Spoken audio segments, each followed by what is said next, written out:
अगर इसको आप देख लेंगे तो मेरी गारंटी है कि इसमें से कोई ना कोई सवाल ज़रूर आपके परीक्षा में फंसेगा। तो आइए हम शुरू करते हैं ज़्यादा देर ना करते हुए। देखते हैं बच्चों, यहाँ पर लिखा हुआ है प्रकाश एक ऊर्जा है। प्रकाश एक ऊर्जा का रूप है जो खुद अदृश्य होता है पर अन्य वस्तुओं को दृश्यमान बनाता है। ठीक है, कैसे दृश्यमान बनाता है यहाँ पर तो समझेंगे थोड़ा। जब प्रकाश किसी वस्तु पर पड़ता है और उस वस्तु से टकराकर हमारी आंखों तक पहुँचता है तब हम वस्तु को देख पाते हैं, क्योंकि यह रंग के प्रकाश को हमारी आंखों पर परावर्तित कर देता है। जैसे बच्चों यहाँ पर मान लो मैं यहाँ पर एक क्या रख दूँ, ये रख दूँ। ठीक है, ये क्या है, ये स्केच है। अभी मैं इस पे क्या करूँ, अभी मैं यहाँ पर अंधेरा कर दूँ तो क्या आपको दिखाई देगा? नहीं दिखाई देगा। ये आपको दिखाई कैसे दे रहा है? कैसे दिखाई दे रहा है? क्योंकि जो सूर्य का प्रकाश किसी न किसी प्रकार से यहाँ पर आपतित हो रहा है, फिर ये परावर्तित होकर आपकी आंखों तक पहुँच रहा है, जिसकी वजह से ये आपको, हमको, सबको दिखाई पड़ रहा है कि नहीं है? इसी प्रकार से अब आपने देखा जो सूर्य का प्रकाश होता है, जो सूर्य का प्रकाश जिसमें स्वयं का प्रकाश होता है या जो स्वयं प्रकाश उत्पन्न करता है, उसे हम दीप्त वस्तुएं कहते हैं। उसे हम क्या, कैसी वस्तु कहते हैं? दीप्त वस्तुएं। उसे हम बच्चों दीप्त वस्तु कहेंगे। ठीक है, जैसे दीप्त वस्तुएं में आ जाएगा सूर्य, तारे, बल्ब इत्यादि। ये सभी किस में आ जाएगा? दीप्त वस्तु में, अर्थात जिसमें स्वयं का प्रकाश होता है। ठीक है, जिसमें स्वयं का प्रकाश या प्रकाश उत्पन्न करता है, जिससे हमें और भी वस्तुएं दिखाई देती है, तो वो क्या कहलाएंगी? दीप्त वस्तुएं कहलाएंगी। ठीक है, इसके बाद अदीप्त वस्तुएं भी एक होती हैं। अदीप्त वस्तुएं बच्चों पूछा जाएगा इसको, तो आप लोग इसको ध्यान से देखें, वीडियो को मिस ना करें, क्विट ना करें। देखें यहाँ पर जो वस्तुएं स्वयं प्रकाश उत्पन्न नहीं करती हैं अदीप्त वस्तुएं कहलाती हैं। जैसे मेज, कुर्सी और मैंने इसको दिखाया, मेज, कुर्सी इत्यादि जो होती हैं बच्चों, उसमें स्वयं यह प्रकाश उत्पन्न नहीं करती। ये हम अगर प्रकाश ये आया किसी प्रकार से तभी हम इसको देख सकते हैं, इसलिए ये अदीप्त वस्तु हो जाती हैं। ठीक है, तो उम्मीद करते हैं इतना समझ में आया होगा। बढ़ते हैं आगे। अब देखिए बच्चों, यहाँ पर एक क्वेश्चन है 14 नंबर। अदीप्त प्रकाश स्रोत है, तो अदीप्त प्रकाश स्रोत क्या हो जाएगा? चंद्रमा। देखो इसमें है सूर्य, तारे, तो अदीप्त प्रकाश स्रोत है तो यहाँ पर चंद्रमा हो जाएगा बच्चों, क्योंकि चंद्रमा पे अपना स्वयं का प्रकाश नहीं होता है, वो सूर्य के प्रकाश से चमकते हैं। ठीक है, तो यहाँ पर चंद्रमा ऑप्शन सही हो जाएगा। ठीक, तो इसी प्रकार से सवाल आप लोगों को मिल जाएगा। आप लोग वीडियो को मिस ना करें, पूरा वीडियो देखें, ध्यान से देखें। दीप्त प्रकाश स्रोत हैं, तो दीप्त प्रकाश स्रोत कौन सा हो जाएगा? यहाँ पर दीप्त प्रकाश स्रोत यहाँ पर हो जाएगा विद्युत बल्ब हो जाएगा बच्चों। ठीक है, इस तरीके से और भी मैं क्वेश्चन बीच बीच में कराता रहूँगा, तो आप लोग वीडियो को पूरा देखेंगे बच्चों। प्रकाश के गुण, प्रकाश किरणों की प्रकृति तरंग एवं कण दोनों के समान होती है। ठीक है, मतलब ड्यूल नेचर का होता है। ये इन्होंने क्या कहा है, देखो प्रकाश का तरंग का सिद्धांत। देखो जो जर्मन वैज्ञानिक हैं हाइसेंग ने सन 1678 ईस्वी में प्रकाश का तरंग सिद्धांत दिया था, का प्रतिपादन किया था। उन्होंने कहा था कि जो तरंग होती है वो इस फॉर्म में चलती हैं। ठीक है, इस फॉर्म में चलती हैं। और जो यहाँ पर न्यूटन जो थे वो कहते हैं कि जो तरंग होती है वो कण के रूप में चलती हैं। ठीक है, जो न्यूटन साहब थे उन्होंने कहा कि तरंग जो होती है वो कण के रूप में चलती है। और जो इन्होंने थे वैज्ञानिक हाइसेंग जर्मन के, इन्होंने क्या कहा कि तरंग जो होती है वो किसके फॉर्म में चलती हैं? तरंग के फॉर्म में चलती हैं। ठीक है, तो इसके बारे में और भी आगे समझते हैं हम लोग। देखो प्रकाश एक तरंग के रूप में चलता है। प्रकाश तरंगे अनुप्रस्थ तरंगे होती है। अब अनुप्रस्थ तरंगे क्या होती हैं और अनुदैर्घ्य क्या होती है, इसको समझते हैं। देखो यहाँ पर जब किसी माध्यम से कोई तरंगे संचलित होती हैं तो माध्यम के कण कंपन करने लगते हैं। कणों के कंपन की दिशा के अनुसार तरंगों के दो प्रकार होते हैं। ठीक है, जब किसी माध्यम में कोई तरंगे संचलित होती है अर्थात जाती हैं तो माध्यम के कण कंपन करने लगते हैं। कणों के कंपन की दिशा के अनुसार तरंगों के दो प्रकार होते हैं, जैसे अनुप्रस्थ तरंग। ठीक है, मान लो किसी माध्यम से तरंग जा रही है तो वो क्या कहता है, ये जो है इस तरीके से चलने लगती हैं, तो इस तरीके से चलने को हम लोग कहते हैं अनुप्रस्थ तरंग। ठीक है, और जब इन्होंने क्या कहा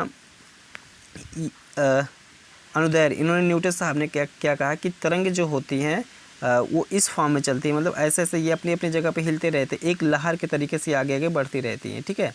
ये अपनी जगह पे क्या होते हैं, हिलते रहते हिलते रहते हिलते रहते। और जो ये कहता है, ये कह रहे थे हाइसिंग जो कह रहे थे कि ये जो होती है तरंगे जो होती हैं वो इस फॉर्म में चलती रहती हैं, ठीक है, इस फॉर्म में, अर्थात ये ऊपर गई फिर नीचे आई, फिर ऊपर गई फिर नीचे आई, ठीक है, इस फॉर्म में चलती रहती हैं। प्रकाश के गुण फिर देखेंगे, यहाँ पर लिखा है बच्चों, प्रकाश के लिए माध्यम की आवश्यकता नहीं होती है। प्रकाश के लिए माध्यम की आवश्यकता नहीं, प्रकाश सीधी रेखा में चलता प्रतीत होता है, क्योंकि प्रकाश का वेवलेंथ तरंगदैर्घ्य बहुत छोटा होता है। अब ये वेवलेंथ समझते हैं क्या होता है, वेवलेंथ, ठीक है। देखो यहाँ पर लिखा है वेवलेंथ, जिसको हम लोग तरंगदैर्घ्य बोलते हैं, किसको बोलते हैं, तरंगदैर्घ्य, ठीक है, तरंगदैर्घ्य। किसी तरंग का कण एक चक्कर पूरा करने में जितना दूरी तय करता है उसे उसका तरंगदैर्घ्य कहते हैं, ठीक है। देखो मान लो ये कोई अनुप्रस्थ के रूप में चल रही कोई तरंग, ठीक है, इस प्रकार से। तो मान लो यहाँ से मैं लेता हूँ, यहाँ से यहाँ पूरा एक चक्कर पूरा करने में जितना ये दूरी लेगी, ठीक है, जितनी दूरी कवर करेगी उतनी दूरी को क्या कहेंगे, तरंगदैर्घ्य कहते हैं, ठीक है। प्रकाश का वेग अधिकतम निर्वात में होता है, तो प्रकाश का वेग अधिकतम कहाँ पर होता है, निर्वात में, ठीक है। इसी से जुड़ा हुआ क्वेश्चन अभी एक करवाऊँगा। निर्वात का मतलब ऐसा स्थान जहाँ वायु नहीं है, ऐसा स्थान जहाँ पर वायु नहीं है। प्रकाश का रंग इसके वेवलेंथ से निर्धारित होता है, जैसे लाल, हरा, पीला, ठीक है। प्रकाश का रंग जो निर्धारित होता है वो उसके वेवलेंथ से, अर्थात वेवलेंथ जितना ज़्यादा होगा या कम होगा उससे हम लोग इसके रंग को पहचानते हैं। चलिए देखेंगे यहाँ प्रकाश के चाल, स्पीड ऑफ लाइट। भिन्न भिन्न माध्यमों में प्रकाश की चाल भिन्न भिन्न होती है, ठीक है। वायु तथा निर्वात में प्रकाश की चाल सर्वाधिक होती है। वायु तथा निर्वात तथा वायु में जो है प्रकाश की चाल जो होती है वो सबसे तेज होती है। चाल माध्यम के अपवर्तनांक पर निर्भर करती है। जिस माध्यम का अपवर्तनांक जितना अधिक होता है उसमें प्रकाश की चाल उतनी ही कम होती है। अब अपवर्तनांक क्या होता है, अब समझते हैं इसके बारे में। देखिए, अपवर्तनांक किसी माध्यम का वह गुण है या वह संख्या होता है जिसके आधार पर यह पता चलता है कि उस माध्यम में प्रकाश की चाल कितनी है, ठीक है। विभिन्न माध्यमों में प्रकाश की चाल, ये अक्सर पूछ लिया जाता है कि निर्वात में प्रकाश की चाल कितना है, पानी में प्रकाश की चाल कितनी, कांच में प्रकाश की चाल कितनी है। तो निर्वात में प्रकाश की चाल होता है 3.00 × 10⁸ मीटर प्रति सेकेंड होता है, ठीक है। तो इतना होता है, और पानी में इतना होता है, ध्यान रखना, और कांच में इतना होता है, ठीक है। तो अक्सर पूछ लिया जाता है। प्रकाश का परावर्तन बहुत ही इम्पोर्टेंट है ये, ठीक है। इस तरीके इससे जुड़ा हुआ सवाल पूछेगा कन्फर्म। देखो, प्रकाश का किसी सतह से टकराकर उसी माध्यम में वापस लौटना प्रकाश का परावर्तन कहलाता है। प्रकाश का किसी सतह से, जैसे मान लो यहाँ पर मैंने प्रकाश डाला, ठीक है, अब यह सतह से ये टकराकर फिर वापस ऐसे लौट गया, तो इसको हम क्या कहेंगे, प्रकाश का परावर्तन कहेंगे, ठीक है। अब यहाँ देखो, ये वाली जो यहाँ पर बनाई गई है इसको बोलते हैं अभिलंब या नॉर्मल बोलते हैं, ठीक है। इधर से एक किरण जो आ रही है उससे बोलते हैं आपतित, मतलब आने वाली किरण आपतित। फिर परावर्तित किरण होगी, मतलब जाने वाली किरण परावर्तित होगी। इसके अभिलंब और आपतित किरण के बीच बना कोण आपतन कोण हो जाएगा, और इसी अभिलंब और परावर्तित कोण के साथ बना हुआ कोण यहाँ परावर्तित कोण हो जाएगा, ठीक है, परावर्तित कोण हो जाएगा। तो यहाँ पर देखो, इसको आई से और इसको आर से बताया जाता है। परावर्तन में, प्रकाश के परावर्तन कंडीशन में ये कोण, आपतन कोण और अपवर्तित कोण, ठीक है, ये हमेशा क्या होता है, ये परावर्तन कोण ये हमेशा क्या होगा, बराबर होगा, ठीक है। ये चीज़ ध्यान रखना, पूछा जाएगा इस तरीके से। फिर बढ़ते हैं आगे, देखते हैं। आपतन कोण और परावर्तन कोण हमेशा बराबर होते हैं, जो कि हमने बताया यहाँ पर। आपतित किरण आपतन बिंदु पर अभिलंब और परावर्तित किरण एक ही तल पर होते हैं, ठीक है। ये कह रहा है कि जो ये आपतन है, ये आपतित किरण, परावर्तित किरण और ये अभिलंब, ये सभी किस पे होते हैं, एक ही तल पर होते हैं, ठीक है। बढ़ते हैं आगे, देखेंगे प्रकाश का अपवर्तन इसके बाद है। ये भी बहुत इंपॉर्टेंट है। जब एक प्रकाश एक माध्यम से दूसरे माध्यम में जाता है तो उसकी दिशा में परिवर्तन हो जाता है। इसी घटना को प्रकाश का अपवर्तन कहते हैं। जैसे देखें, यहाँ पर एयर है और यहाँ पर क्या है, ग्लास है। यहाँ से कोई मान लो किरण आ रही है, यहाँ से, ठीक है। तो यहाँ से इसके बीच में क्या होता है, अपवर्तन कोण। अब देखिए यहाँ से आ रही थी और यहाँ से क्या हो गई, थोड़ा सा विचलित हो गई, ठीक है। तो यहाँ पर देखो लिखा है, जब एक प्रकाश एक माध्यम से दूसरे माध्यम में जाता है तो उसकी दिशा में परिवर्तन हो जाता है। इस घटना को प्रकाश का अपवर्तन कहते हैं। इस घटना को क्या कहेंगे, प्रकाश का अपवर्तन कहेंगे, ठीक है। अभी इससे जुड़ा और भी चीज़ें आप लोग को सीखने को मिलेगा, तो वीडियो में बने रहें। देखें, जब कोई किरण विरल माध्यम से सघन माध्यम में जाती है तो वह अभिलंब की ओर झुक जाती है। देखें यहाँ पर अभिलंब की ओर, देखिए ये किरण आ रही है, ये एयर है, ये वाटर है, तो सघन माध्यम आई तो इधर अभिलंब की तरफ मुड़ गई, ठीक है।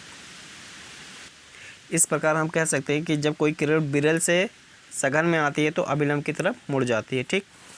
दूसरा देखें यहाँ पर दिया गया, जब कोई किरण सघन माध्यम से विरल माध्यम सघन से विरल में जाती है तो वह अभिलंब से दूर हट जाती है। अगर वो सघन से विरल में जाएगा तो क्या हो जाएगा, अभिलंब से दूर हट जाएगा, ठीक। अपवर्तन के कारण होने वाली कुछ घटनाएं देखो, पानी में डूबी पेंसिल टेढ़ी दिखाई देती है, ठीक। तारे टिमटिमाते हुए दिखाई देते हैं, ये किसके कारण, अपवर्तन के कारण होता है। जल के अंदर डूबी हुई मछली वास्तविक गहराई से ऊपर उठी हुई दिखाई देती है, किसके कारण, अपवर्तन के कारण। जल से भरे बर्तन का तल गहराई से ऊपर उठा दिखाई देता है। सूर्यास्त के कुछ समय पहले और कुछ समय बाद सूर्य का दिखाई देना, ये किसकी वजह से, अपवर्तन के कारण, ठीक है। तो नोट, अपवर्तन को कैसे पहचानेंगे, किसी भी सवाल में या किसी भी क्वेश्चन में रहेगा अपवर्तन, तो कैसे उसका सही जवाब देंगे। देखो लिखा है, जब भी किसी वस्तु या किसी सतह का अपने वास्तविक स्थान से हटकर प्रतीत जब होता है तो वह अपवर्तन की घटना के कारण होता है, ठीक है। जब वास्तविक स्थान से हटके वो दिखाई देगा तो उसको आप समझ जाना है कि ये अपवर्तन के कारण ही हो रहा है, ठीक। अगला देखते हैं, प्रकाश का पूर्ण आंतरिक परावर्तन। प्रकाश का पूर्ण आंतरिक परावर्तन, क्रांतिक कोण का पूर्ण आंतरिक परावर्तन होता है, इसके देखिए। इसको समझने के लिए पहले क्रांतिक कोण समझना होगा। आपतन कोण का ऐसा मान जिस पर अपवर्तन कोण का मान 60 अंश हो जाए, 90 अंश हो जाए, उसे क्रांतिक कोण कहते हैं, ठीक है। देखो यहाँ कह रहा है कि आपतन कोण, तो आपतन कोण ये वाला होता है आपतन कोण का ऐसा मान जिस पर अपवर्तन कोण कितना हो जाएगा, 90 डिग्री हो जाए, ठीक है। अपवर्तन कोण 90 डिग्री हो जाए तो वो उस कंडीशन में उसे क्या कहेंगे, क्रांतिक कोण या क्रिटिकल एंगल कहेंगे, ठीक है। अभी मैं इससे जुड़ा कुछ क्वेश्चन करवाऊंगा। देखो, सघन माध्यम से विरल माध्यम में जाते हुए प्रकाश की किरण के आपतन कोण का मान क्रांतिक कोण के मान से अधिक हो जाता है।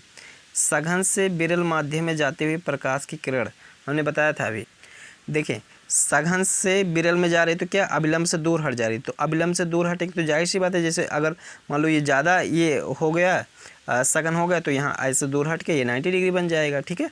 तो यहाँ पर 90 डिग्री का बन जाएगा।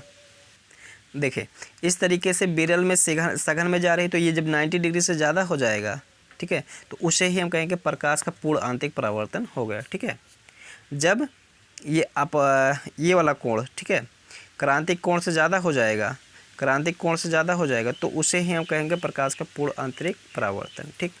उदाहरण इसके भी उदाहरण पूछ लिए जाते हैं, जैसे हीरे का चमकना किसके कारण से, प्रकाश का पूर्ण आंतरिक परावर्तन। पानी में पड़ी हुई परख नली चमकीली दिखाई देना किसके वजह से, इसी का प्रकाश का पूर्ण आंतरिक परावर्तन। कांच का चटका हुआ भाग दिखाई देना, ये भी चमकीला दिखाई देता है। प्रकाश तंतु पूर्ण आंतरिक परावर्तन के सिद्धांत पर काम करता है। रेगिस्तान में मरीचिका का दिखाई देना, ये किसके, प्रकाश के पूर्ण आंतरिक परावर्तन के कारण होता है बच्चों, ठीक है। और एक और उदाहरण है, शरीर के आंतरिक अंगों को देखने के लिए प्रयुक्त तकनीक एंडोस्कोपी आधारित है, ये भी किसके, प्रकाश का पूर्ण आंतरिक परावर्तन पे।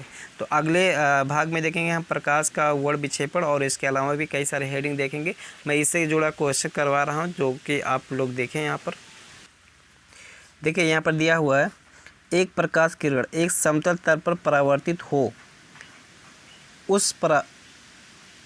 योग परावर्तन कोण 70 अंश हो तो उसे निम्न में से कौन सा प्रतिनिधित्व नहीं करता है, जबकि n डैश क्या है, समतल तल का लंब है। तो देखो ये बच्चों, ये अभिलंब हो जाता है, मैंने बताया था।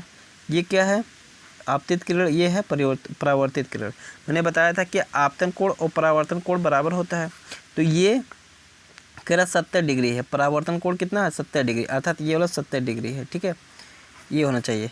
तो देखो ये वाला ऑप्शन हमको दिख रहा है 70, क्योंकि ये आपतन भी 70 और ये भी 70, जो कि ये दिया हुआ था ये 70 तो है ही, और यहाँ पर ये 20 अंश का बना है तो ये 70 का होगा, तो ये भी 70 का होगा। इसका मतलब ये वाला सही है, ये वाला ही गलत है, ठीक है।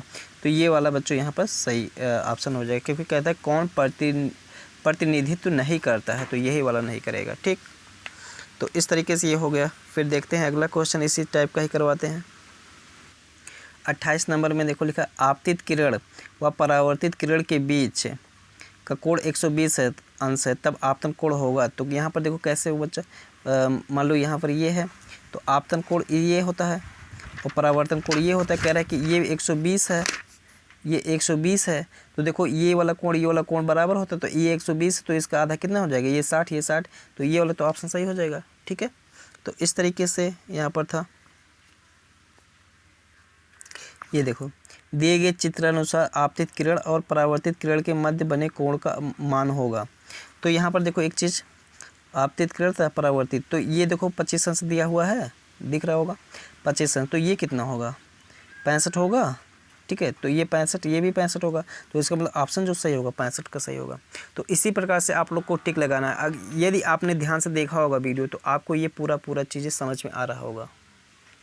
देखिए बच्चों यहाँ पर एक लिखा हुआ, कहाँ गया भाई, निर्वात में प्रकाश की चाल होती है। तो निर्वात में प्रकाश की चाल कितना होती है बच्चों, 3 × 10⁸ मीटर प्रति सेकेंड, ये वाला ऑप्शन सही हो जाएगा, ठीक है। इसको याद रखना, ये बेहद ही इंपॉर्टेंट है। 8वां क्वेश्चन देखिए, प्रकाश के परावर्तन के संदर्भ में निम्नलिखित कथनों पर देखो लिखा, प्रकाश के परावर्तन के संदर्भ में निम्नलिखित कथनों पर विचार प्रकट कीजिए। पहला, इस घटना में आपतन कोण शैडो परावर्तन कोण के बराबर होता है, तो सही है। आपतित किरण, परावर्तित किरण तथा आपतन बिंदु पर खींचा गया अभिलंब, ये तीनों एक ही तल में होते हैं, ये भी सही है। तो इसका मतलब ये वाला ऑप्शन सही हो जाएगा, 1 और 2 वाला, ठीक है। वीडियो को लाइक और चैनल को सब्सक्राइब भी कर लो, ताकि हमारा भी मोटिवेशन बढ़ेगा और मैं अच्छे से अच्छे कंटेंट लाने की कोशिश करूँगा।